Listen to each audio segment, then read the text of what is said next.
was a hard sort of perfection.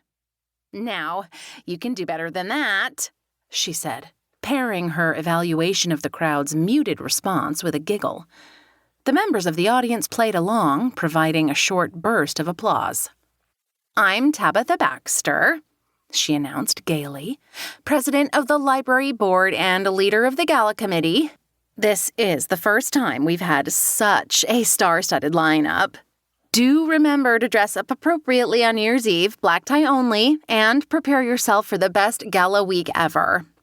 Tabitha twinkled at the crowd and started to put the mic back into the holder on the podium. Nora edged over and whispered something in her ear. She frowned and whispered something back. My aunt shook her head.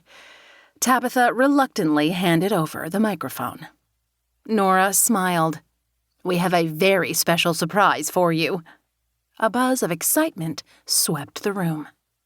Tabitha narrowed her eyes as she processed that Nora's announcement had received more enthusiasm than her own. A tall woman in a long gray trench coat took the stage with a powerful dignity. She removed her matching fedora to reveal long salt and pepper hair, raking her fingers through the thick bangs to settle them properly.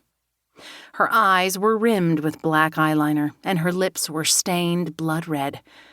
Even before she said a word, she had the attention of the whole room. Several claps broke out but quieted when she held up her hands, palms out. "Greetings, friends. I am, though no doubt you already know, the author Calliope Nightfall." The crowd, who did indeed know the popular local literature professor and writer, applauded as hard as they had for Whitney. "What you may not know, my beloveds," she continued dramatically, "is that I am the author of the episode that will be screened this evening. It is based on one of my earliest stories, The Spider's Web, published many years ago. It is a thrilling tale about what happens when dreams and desires come up against," she struck a pose, "the deepest deceptions. Something you noir fans will surely enjoy."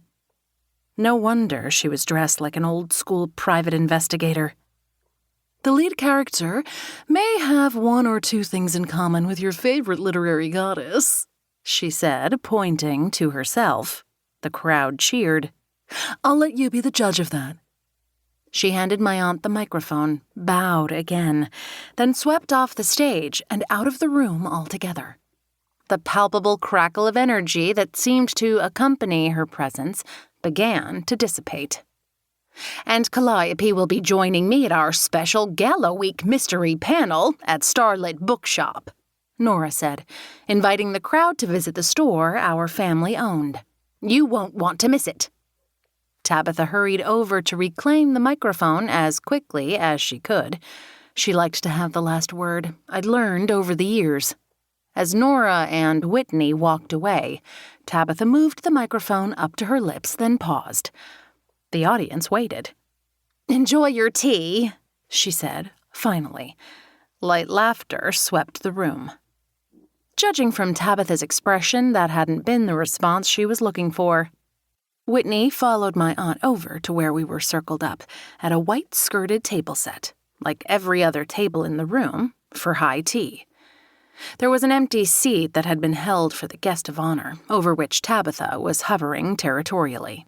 My aunt had confided that there had been a great deal of seat arrangement bartering, but Tabitha had ultimately claimed the seat next to Whitney and grudgingly allowed Nora, who had been the one to invite her in the first place, the other position. I was next to Nora as her +1. Tabitha's best friend, Melody Crenshaw, was visibly put out, scowling at us from the other side of the table, especially since she knew about Tabitha's long-standing animosity toward Nora and me. However, we'd forged a sort of uneasy truce, and whatever Tabitha decided, her bestie accepted. She didn't always like it, though.